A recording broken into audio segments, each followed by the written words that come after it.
آپ براہ راست یہ چلتے ہیں، قومی اسمبلی کا اجلاس جاری ہے اور راجہ پرویز اشرف اظہار خیال کر رہے ہیں اس کے ساتھ آئین لایا جائے، اور میں جہاں شہید ذوالفقار علی بھٹو صاحب کو خراج تحسین اور عقیدت پیش کرتا ہوں، وہاں اس وقت کے ممبران اسمبلی کو بھی، اس وقت کی اپوزیشن کو بھی، جنہوں نے اتفاق رائے سے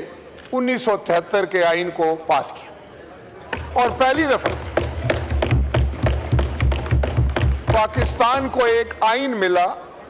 ایک متفقہ آئین ملا، ایک ایسا آئین ملا جس پر تمام مکاتب فکر کے لوگوں کو مکمل اتفاق تھا۔ یہ یقیناً ایک بڑا معجزہ تھا۔ اس وقت بھی بڑی پولرائزیشن تھی، بڑی ڈویژن تھی سوسائٹی میں، سیاسی طور پر بھی بڑے معاملات الجھے ہوئے تھے، لیکن شہید ذوالفقار علی بھٹو کی فہم و فراست اور ان کی دانشمندی نے، اور اس وقت کے جتنے بھی اکابرین اس ہاؤس میں موجود تھے، ان سے اللہ تعالیٰ کی مدد سے 1973 کا آئین منظور ہوا، جس کی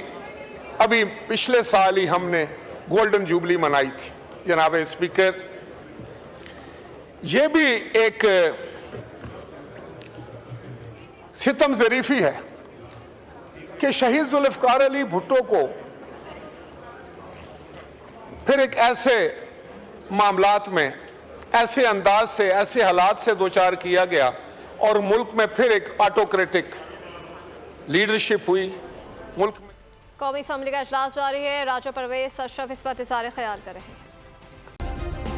سبسکرائب کریں اور بیل دبائیں تاکہ کوئی خبر رہ نہ جائے۔